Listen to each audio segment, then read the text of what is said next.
makadivana vamwari zvinokuchingamidzai nhasi nezuva resvondo. Chirongwa chedu ndichochi, ndechongodzidza shoko ramwari.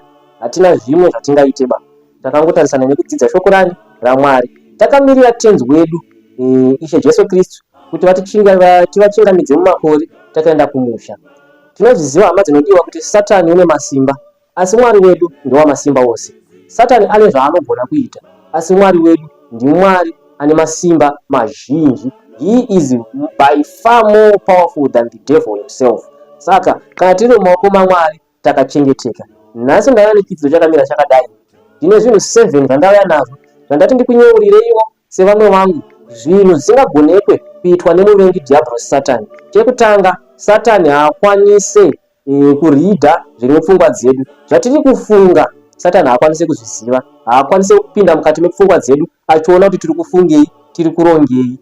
Angazviziva badzi kana tichinge tangotaura nemuromo wedu, asi zviri mupfungwa dzedu Satani haazvizivi. Zvinotsigirwa zvandiri kutaura izvi na Kings chapter 1 Kings chapter 8 verse ya 39, Matthew chapter 4 verse ya 8 na John chapter 6 verse ya 64. Chechipiri chisingagonekwi na Satani, Satani haakwanise kutitempta kana Mwari asina kutendera. Temptations anouya na Satani anongouya badzi kana Mwari vachinge vatendera. Izvi tinozviona kuna Matthew chapter 24 verse ya 1 to 4.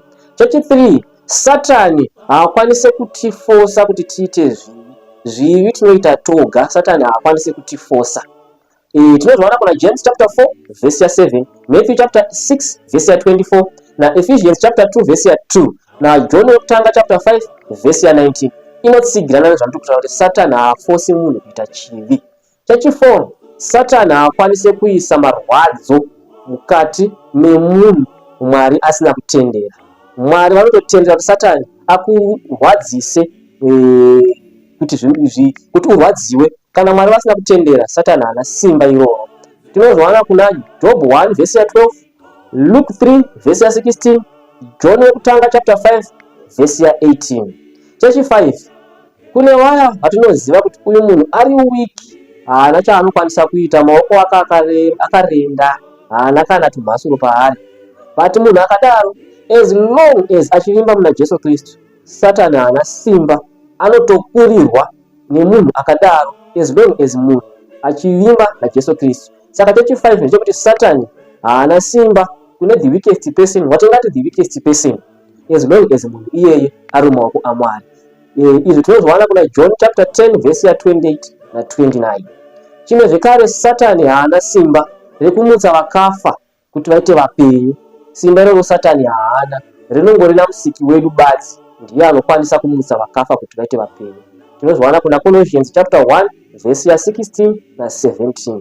Chekupedzisira chechi7, Satani haakwanise kupreventa kuti vakumutswa vatsvene vaya naKristu tichienda kudenga iye adzivise. Simba iroro haana, haakwanise kuti inini ndafa ndiri mutendi, Jesu Kristu adzoka kuzotora vatsvene vake obva adzivisa kuti Kristu andimutse. Satani simba iroro haana.